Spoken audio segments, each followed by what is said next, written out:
Rolling. So this is the first video that we're going to use to start learning Dani's famous standing series. Get excited today. So before we actually go into the poses, we need to learn how to move in and out of them.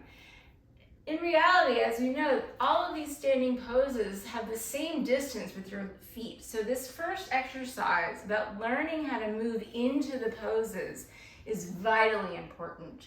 So I've come up with a little trick to help you learn how to do this and practice safely. Take 2 of your cork blocks and you're gonna place them completely on your mat. Make sure they're not touching the floor at all. I don't want you to slide in any way. Notice that my blocks are completely lined up, parallel and straight forward. When you're practicing yoga, and especially with props, you really want to make sure that not only your mat is exactly aligned with the floor, but your props are too. Because when your props and your mat are misaligned, your body is going to end up misaligned. You have nothing to compare yourself to. So always, like in everything in life, you want a good foundation.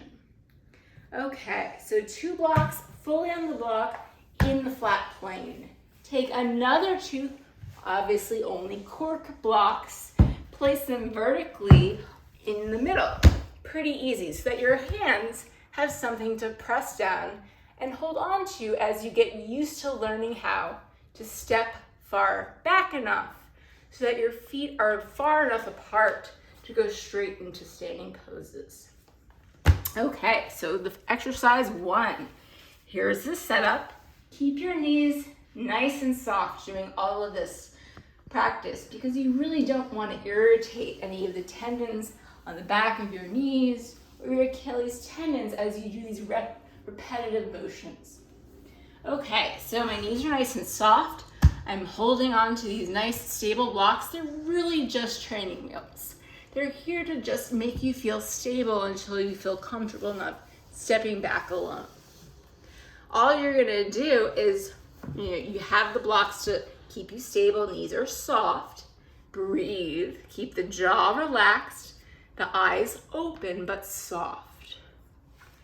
Inhale, exhale, foot back. Notice my back foot is angled in exactly 45 degrees, so it's ready for triangle pose or any other. And the front foot is completely parallel, straight forward. So look at the middle of your ankle and really be aware that it's straight forward. No fixing your feet. You're not going to be able to think about it as you're moving in and out of the poses. So you're going to practice this every day for a bit, for a few minutes, just like this. And breathe. Inhale, exhale, foot back. Lean into the blocks as much as you need to. The goal here is control, not momentum. Momentum is not stable and it's too easy. Control, we want control. So you're just gonna practice stepping those feet far enough back so you can go straight into a pose. Okay, so this for a few minutes every day, so you get used to this. So it's second nature. Okay. Now we're going to get into the poses. The first pose in this series is Trikonasana triangle pose. We're going to be using a block to press the bottom hand down so that the shoulders come aligned and into the back so that you can root down to rise up. So once you actually step back, I want you to bring your blocks with you to the middle of the mat so that they're there for you when you're ready to do your pose. Okay, triangle pose. So, front foot straight forward. Back foot, it's kind of heel to heel, heel to arch-ish alignment. Again, front foot straight forward, and you really want to get that weight to shift into the blade edge of the back foot. So how do we do that? You're going to take a block, right, and again, keep it nice and straight and neat on the mat. next to your ankle. Press your hand into the block.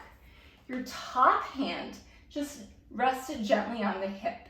Today we're going to take the top arm out of all these poses so we can just deal with the foundation. The top arm is kind of the icing on the cake. We'll deal with that later.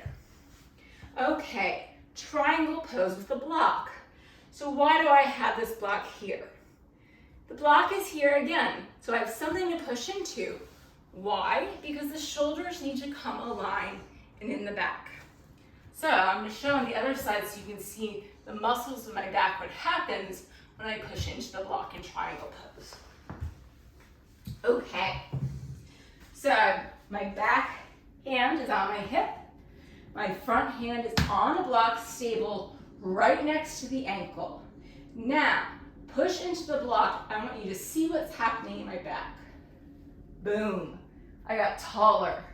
The weight just shifted out of my front leg into the blade edge of the back foot. This is triangle pose. Do not hyperextend the front knee. You might want to micro bend it. Just be careful. It's just triangle pose. Okay, so triangle pose with the block variation with the top hand on the hip. Okay, so that's the first thing I want you to practice. This is, again, what it looks like on the other side, just so you have a reference. And again, as you can see, because my hand is pushing into the block, my chest is open. The neck is soft. The eyes are soft, but they're open. Don't close your eyes. Softly have them open and breathe. Okay, triangle pose, hand on block, top hand on hip. The next pose that comes after triangle pose in this series is Virabhadrasana 2, Warrior 2. So, you're going to, of course, have the front leg bent to 90 degrees. Now, when we put the standing series together, the sides are going to flip around like a circle. But for today, we're just going to keep them separate to make it a little bit easier. Okay, so triangle pose, because the feet are stepped back far enough, all I have to do is bend my front knee. Make sure it's at 90 degrees. If it's not 90 degrees, if it's over the ankle, you're going to have a hip and a knee problem. And if it's not 90 degrees, your feet are not far enough apart. So you really need a nice wide stance. And again, keep your hands on your hips this week, just for this first section so we can really learn the foundations. So Warrior 2, you're going to gaze straight forward. Again, the eyes are open but soft. You're breathing and your jaw is relaxed. So Virabhadrasana 2, Warrior 2, with the hands on the hips for now. Get used to this wide, deep bend. Now, when you transition from one pose to the next, it's important to move with soft, bent joints. So I want you to practice this, actually.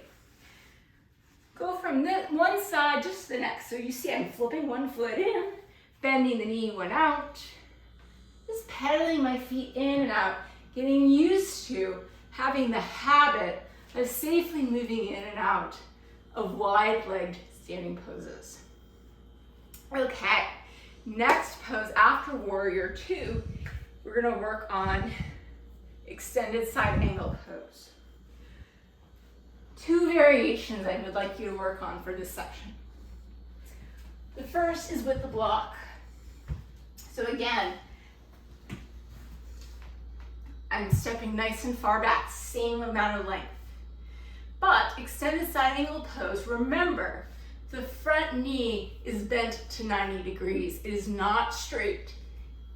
Again, extended side angle pose, your front knee is like Warrior 2. It's the same position. So, you're doing the same thing that we did in triangle with the block, but your front knee is bent. That's literally the only difference. Again, keep your top hand on the hip for now to keep the neck and arm out of it. We'll deal with that later. So this is variation 1.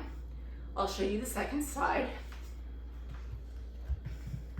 And see how I'm just controlling, stepping back. You'll be able to do this really soon after you really practice this. So this is what it looks like from the back if I'm pressing in to the block. So you can see the shoulders are aligned in the back to root down, rise up, so my chest is open. Again, eyes are softly open, breathe and relax the jaw. Okay, that's variation 1. Variation 2 of extended side angle pose. You're not gonna have a block, even better. You're gonna use your own thigh. This is my favorite version of extended side angle pose. So same thing, exact same stance, just what's happening with your bottom arm. Instead of a block, you're gonna have your thigh. So the front knee is bent to 90 degrees. You're gonna take the front hand or arm, make sure the palm and forearm are flipped up towards the ceiling. Keep your hands soft, but in a nice, organized shape. So here my thigh is the block. So my forearm, I'm gonna press it into the thigh. You see as I did that, my shoulders rose up. Again, the back foot is turned in about 45 degrees, and the top hand, just keep it on the hip for now. Gaze down for this one until we get used to it, and then we'll take the neck into it. So I'm using my leg as a block. This is what it looks like on the other side. See how I transition in and out? Bent knees, kind of wiggling, hokey pokeying. Okay, so on the second side, same thing. And notice I didn't have to adjust the distance in my feet, they're already there. Okay. The next and the last pose that we're gonna work on today, pyramid pose.